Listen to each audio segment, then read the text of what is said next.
Okay, yesterday we started learning the dinim of respect for Talmidei Chachamim and for older people. So the din is like this. What happens if the Rabbi is walking in the street with some other people?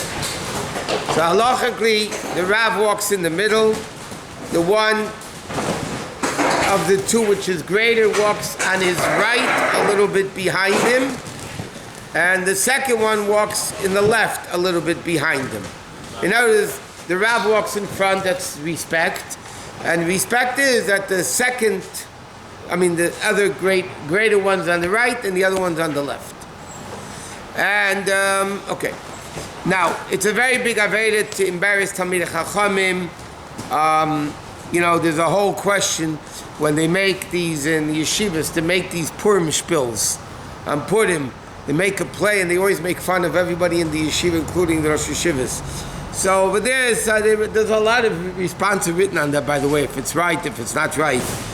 So they say just leave it alone, so to speak, because it's not such a great thing to do. Now the Gemara says the reason why Yerushalayim was destroyed was because they embarrassed Talmidei Chachamim.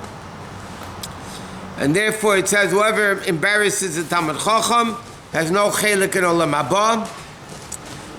It's like it says, Dvar Hashem Baza, he shamed the word of Hashem, and you're not allowed to ask scholars to do things for you, because again, it's just not respectful for the Torah knowledge that they have. Now there's a whole thing in Halacha, what happens if a Rav paskin the question, he made a mistake? Can other Rabbanim make fun of him, embarrass him, insult him, and scream at him, and yell at him, and can they do that or not? So they write, it depends on the scenario, but it's an issue brought up in Halacha. Yeah. But the question is, for instance, they bring down, there was a certain Rav that permitted something which was rabbinically forbidden. And somebody said, he embarrassed him, and then the guy answered back that embarrassing the scholar is biblical, and what he paskin wrong was a rabbinic thing, so you're even worse than him, and that's the whole story that people do. If you ask a question, for example, you're somewhere in shul and somebody is speaking or viewing to that Torah or something, and you know that if you ask a certain question, you might embarrass this person. So, are you allowed to or not? Are you allowed to or not? There's an interesting Gemara at the beginning of Masechta Shabbos. The Gemara says the story that Rabbi was learning in those days. That everything was oral. There was no formal written Torah Shebal Peh. So they asked the Rabbi a question in a different Masechta. So somebody said to him, "Don't you know the din? Ki koi Rebbe b'hai Masechta yisashal Masechta achlite."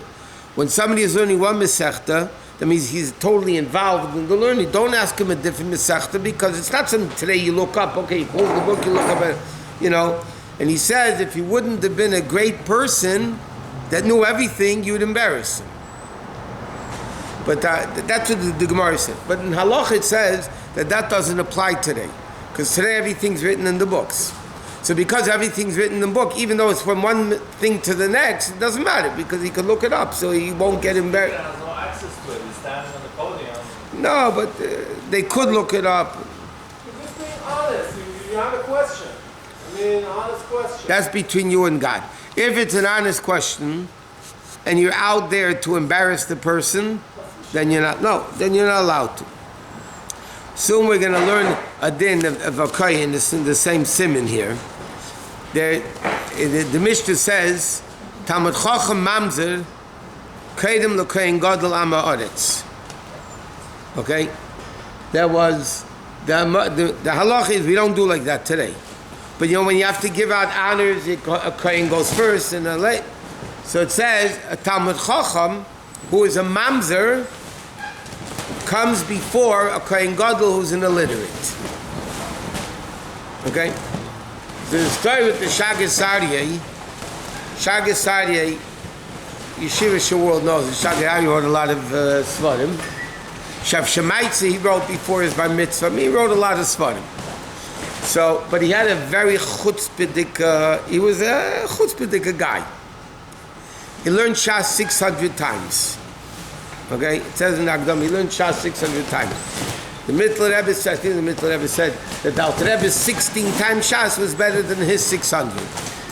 But anyway, so he's once giving, there was an old, big Talmud Chacham, a recognized scholar who was a Kohen.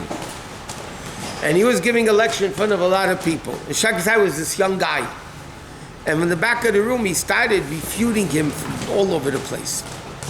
So the guy got angry. This older Rav, got angry at him. And he quoted the Gemara and says, Kivin the chutz of kula shma mino mamzeru. The fact that he had a lot of chutzpah shows he's a mamzer. So basically, this old Kohen called the Shagasai a mamzer. So Shagasai answered, a mamzer Talmud Chacham comes before a Kohen Gadol who's an illiterate. This guy was a Kohen. So he said, okay, maybe I'm mamzer, I still come before you. It depends. If people ask lekanter, meaning to make fun of somebody, they know they don't know the answer, and they just ask them in public to embarrass the person, that's terrible. But if a person's serious and they ask a question, especially nowadays, Halacha doesn't matter. Because they can say, I'll look it up later, whatever. It's not... Okay, now, part of the dinim of honoring a Talmud Chacham is that, for instance, this says in Allah, that if he has merchandise to sell, nobody should sell the merchandise until he sells his. In other words, there shouldn't be any competition. Okay, now, a person who's an accepted, like we said before, accepted Talmud Chacham, that means he knows how to learn all over the place, and such a Talmud Chacham is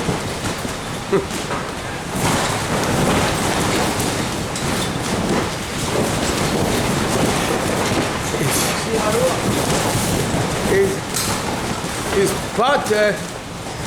potter from taxes, because it's certain in this Stadtlach, what's called the Zion Tuvayir, that basically was the city council. And in Halacha, the city, in the time of the Gemara, it was called Zion Tuvei Ha'ir, the 7 council members of the city. And they would impose taxes on everybody, for the guards, for the gates, for the this, that, they would impose the taxes on the people. So many of the taxes, the Gemara says that Talmud Chacham is potter from. Why? Because anything, for instance, that has to do with Shmirah, protection, the Gemara says he doesn't need it because his Torah protects him. I mentioned many times in the past a story with Rogachover, who's in Poland, and he once got a letter in the mail. He didn't read Polish. He got a letter in the mail that he owes X amount of taxes to the government. So he couldn't read it. He asked his kids to read it for him. So his kids read him the letter from the government. You have to pay this, A, B, C, D, this, that you have to pay. Rogachover listens to it, and he says, okay, according to Halacha, this tax I don't have to pay, this tax I do have to pay, this tax I don't have to pay, so I'm not paying all the taxes that Torah said I don't have to pay. So his kid said to him, excuse me, this is the Polish government, this is not a Bezdin over here, this is the government. He said, I live by Torah, and that's what Torah says, that's what I'm going to do. The next day he got a letter in the mail that said they made a mistake, and exactly the taxes he said he has to pay, he paid. And the taxes he said he didn't have to pay, they didn't charge him. But that was a special thing over here. Okay, next is as follows. A Kohen and the Yisrael that are equal in Chochmah, of Torah I'm talking about. So there's a mitzvah to honor a Kohen. What do you mean honor a Kohen? Because it says in the pasuk, "V'kidashto," you have to sanctify him. So therefore, you have to give him the first aliyah. He should be the leader of the speakers. He should speak at the end. He should be leading the benching, the amitzi, the berachos hamazon. B'chlal, he should be honored possibly. So now the question is, in Halacha though we just said, it says a Talmid Chacham, that's why in Kitzur it says, Kohen v'Yisrael, which are equal in learning. But if the Talmid Chacham is more learned than the Kohen, halachically, in the Gemara, you don't, and Shulchan Aruch, by the way, also, he doesn't have to honor a Kohen. He can get the first aliyah, he can be the first speaker, he can do everything. Bro, later poskim write that today we don't do that. Why don't we do that? As we know, a Kohen gets the first aliyah, even if he's not such a scholar. Why is that? Because we don't want to make fights. Then you start saying, oh, I know to learn better than you. No, I know how to learn better than you. It starts. So therefore, Halacha says it's accepted universally. A Kohen gets the first aliyah. A Kohen gets the first aliyah. Okay. What? And by the way, in Shulchan Aruch it says that if there's no Kohen, you should give a Levi first.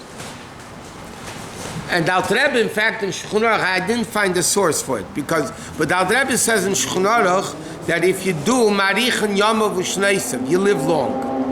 The one that honors the Levi instead of Yisrael, even though Apidin, once there's no Kohen, the Lashon is Nisbarika Chavila, the bundle, meaning the order of honors is finished. You don't have to give a Levi before Yisrael. Nevertheless, Halacha says, the Alter Rebbe brings down that if you do, you live long. But Halacha, there's no obligation to give the Levi. What? Did they give by aliyahs or by The Alter Rebbe speaks about benching, in fact. That's the only time off ever. No, but it seemed from the Alter Rebbe that here even Kitzur, he says, "B'mokim shein kan kohen, shein kohen, toiv la'akdam levi liyisrael b'chol elu." If they're equal in chokhmah. But today again, people are not so machmir on it because whatever. Okay, another thing is like this. What? By Mayim, there's a din, a mechabdim b'mayim. Because it's not considered a kibbud. Mayim basically to take off tumah, that's not an honor for somebody to take off tumah first. Yeah, it doesn't matter. The meaning a mechabdim b'mayim. This shows you should be quiet first before everyone.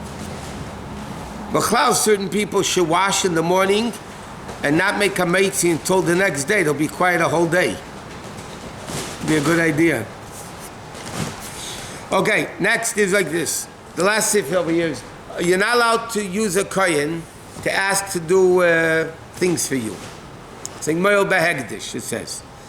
He says, even though we don't have any kohen, but ideally you should not be meshamish b'kohen, meaning you shouldn't use a kohen. In Halacha it says, if a kohen is meichel, he asks a kohen to do something, he has no problem doing it, then it's fine. Because kohen belongs to him and he could be meichel. That's what it says in Halacha. But ideally, you shouldn't use. But it says, there's Rabbi Kiva Eger that says, interestingly, that let's say a Rabbi has a student who's a kohen, so the Rabbi could use the student because he's teaching him Torah. So then it's not that using the kohen, you're the teacher, so therefore you're allowed to ask the kohen to do it. Today people are not so makpid on this because again the assumption is the kohen is meichel. So then there's a very interesting question. There's a kohen, let's say, if there's a kohen in the room and I have to give a Yisrael an aliyah,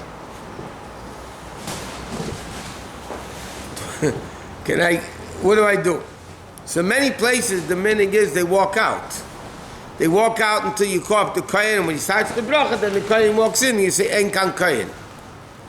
But in many places, like in 770, even by the Rebbe's minyan, the Gabi was a kohen, Rabbi Zev Katz, he was a first shleimer, and because the Rebbe always had the third aliyah Monday and Thursday. So if there was a bar mitzvah boy, a yard site, or whatever it was, they didn't get the third aliyah. They had to get either first or second aliyah. So then you can't have a kohen, because if you have a kohen and a Levi and this guy's a Yisrael, then you can't give him an aliyah, right? So you have to get rid of the kohen. But he was standing here calling him up and he said, Bimkim kohen. He didn't say Inkan kohen, that's a lie. He just said Bimkim kohen. Even though he's there, He's standing here, he's the guy calling him up. how can you do that? Because he was Meichel his cover, his kohuna. Bimkim kohen. But that means even though the other kohen in the room didn't matter, they also did it. Okay, Machat Shin Zimmer Kim Shiblag Al Teda.